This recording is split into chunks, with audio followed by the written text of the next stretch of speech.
So my friends tell me that I'm cheap. I prefer the term frugal, but whatever term you want to use, I don't like spending money that I don't have to. And I'm sure a lot of you feel the same way. And I do a lot of gardening and native plant gardening, and that can be quite expensive. But I do it the cheap way. I am very frugal when it comes to growing plants. So number one, that means I grow from seed. I grow hundreds of native plants every year from seed. So we're going to give you a little tutorial on collecting seed, and then I'm going to show you how I grow them from seed. So most native plants, annuals and perennials, need to be stratified. That means they need a certain period of cold before they can germinate. So there's a couple of ways to do it. You can put it in the refrigerator in wet sand. I've done that already. Works out pretty well. Or you can plant them in containers and then put them outside for the winter and leave them out all winter, and that works well too. In fact, I think that works better.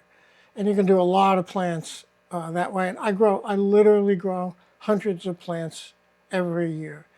So one way to do it is to start with milk containers. So a lot of people use gallon milk containers. So here's this is like a gallon, maybe it's whatever it is, I can't see it. This is a water container, it's a little bigger. I use these because number one, I don't drink milk because I'm lactose intolerant, but I do every week, 10 days, make my own yogurt. And the process of making yogurt reduces the lactose, changes it to lactate acid somehow, and that doesn't affect me.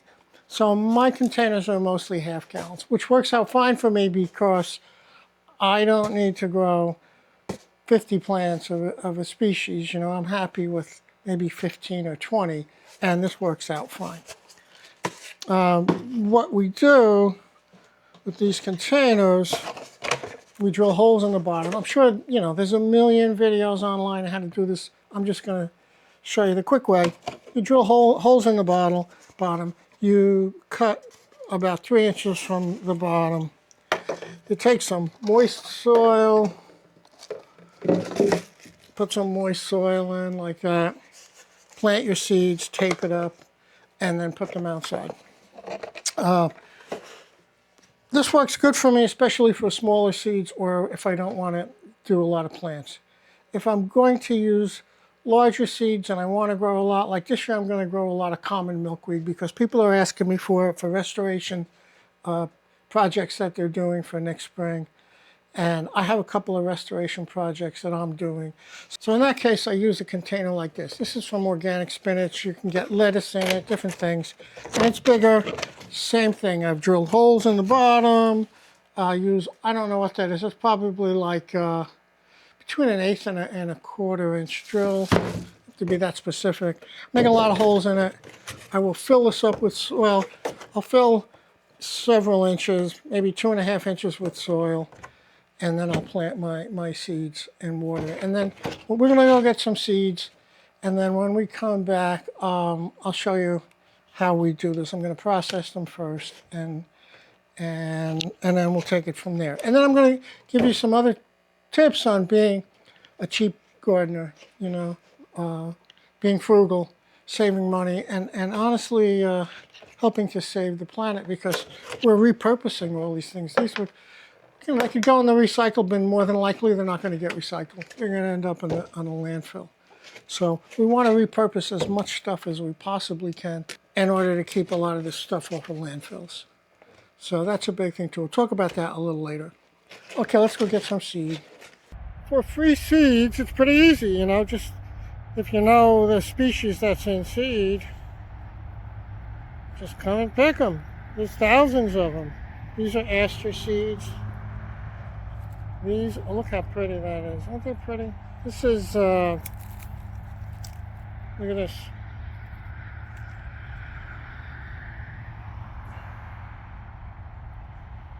This is evening primrose, Anthera Lioness.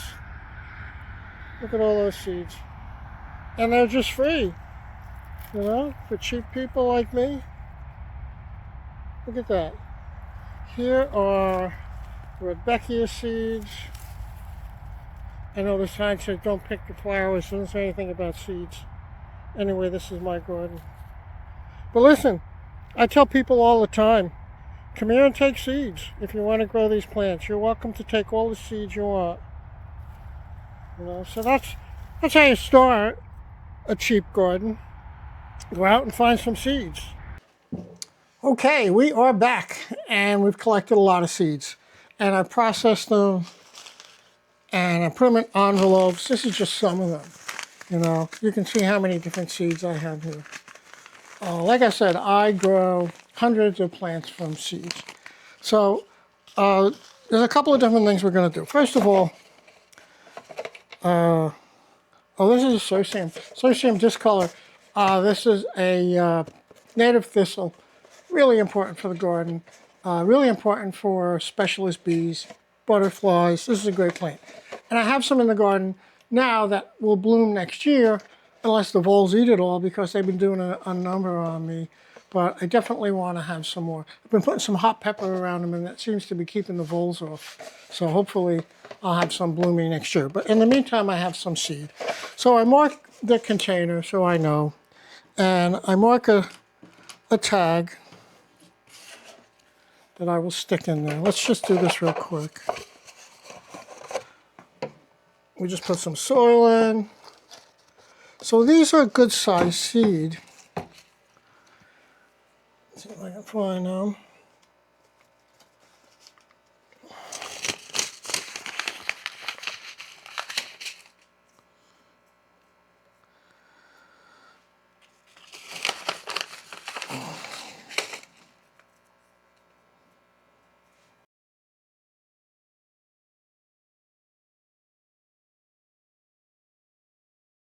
So this is the seeds. You can see they're a little bigger seed. There's some chaff in there. It's okay, doesn't matter.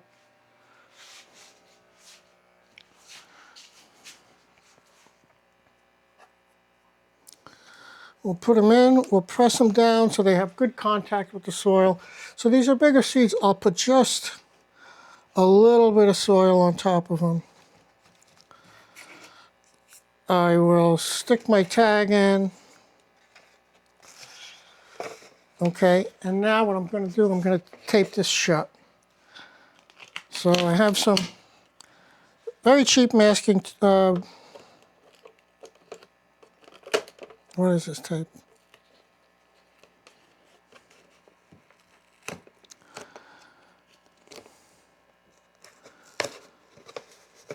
This is very inexpensive tape I bought on Amazon. And it's not very good, but it's good for this, And like I said, I'm cheap.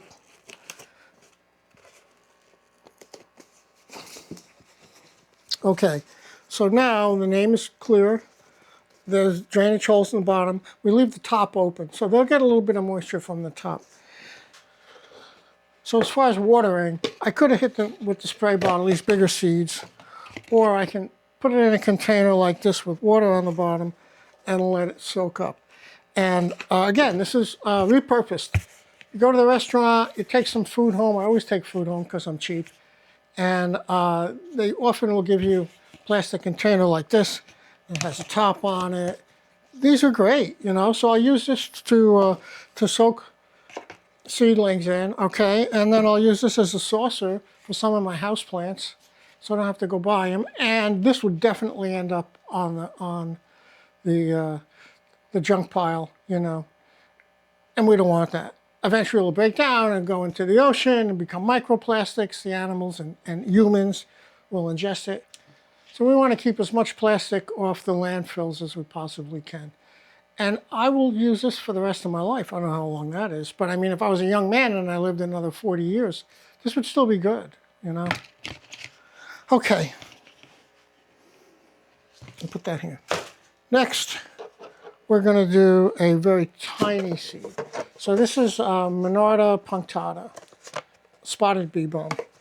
Beautiful plant, not long-lived. I have a lot of it in my garden. I collected these seeds in my garden, but they only live a couple of years and then they kind of peter out. So every year I like to grow some more and keep refurbishing it. Beautiful, beautiful plant. However, The seeds are so tiny. I don't even know if you're going to be able to see them.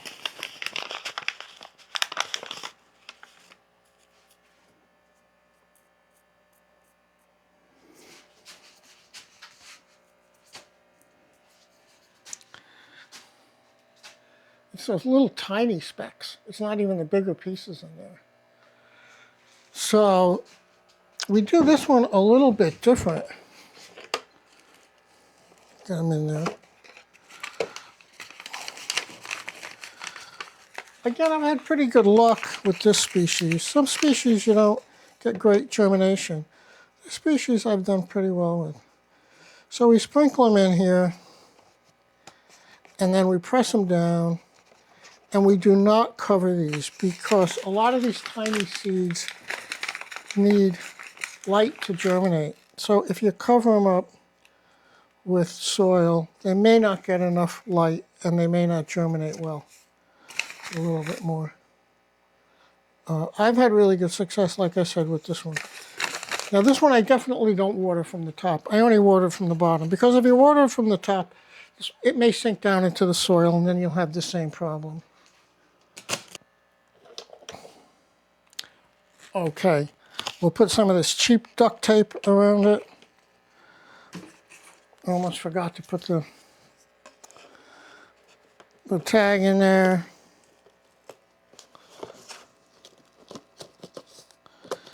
Seal it up. And there we are. And it will also go in this tray. These two fit really nicely. And I'll let them soak overnight. And then they'll go outside. And I'll show you a picture of that right now.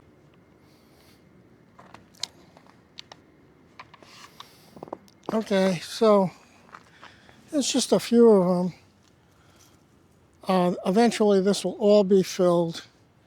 Obviously it snowed, so I have more in there. Those are all covered up, you can't see them. But this whole area will be filled with these milk containers by the time I'm done. So there's a lot of them. This whole area I'm showing you will be filled with them. So after these guys sprout, I let them get at least their first 2 or 4 true leaves, and then I start to separate them. Maybe I'll do a video on that. I don't know. We'll see. Then I take them and I put them in these. This is a 4-pack. I have 6 packs. I have 9 packs, depending on how little the seedlings are. And here I'm going to show you this. This was from 2025. That was this spring.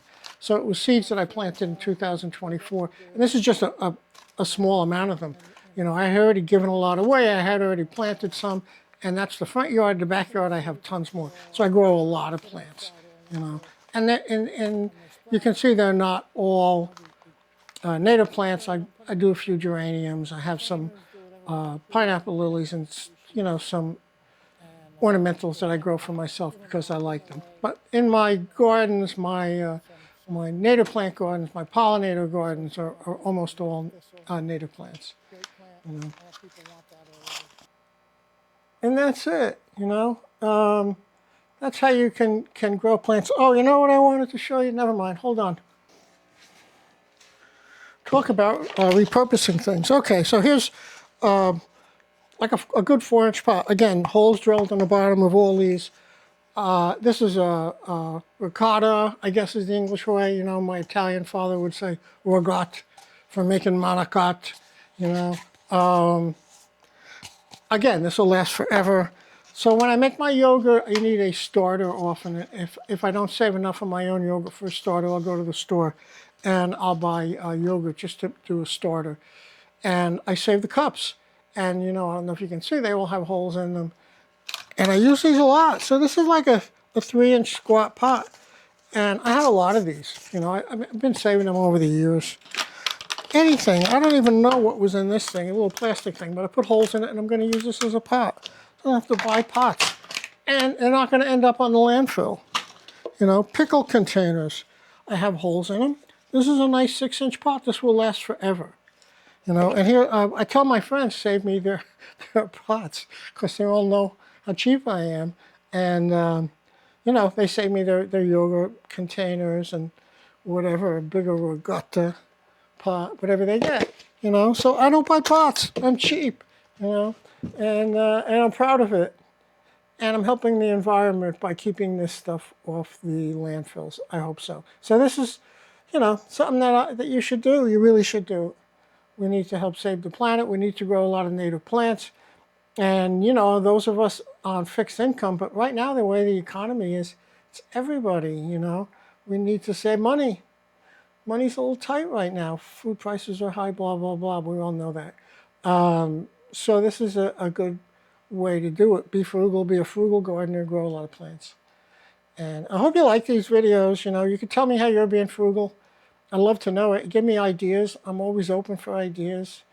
You know, give me comments, hit like, you know, the whole bit. Okay, thanks a lot. I hope to see you soon. Take good care.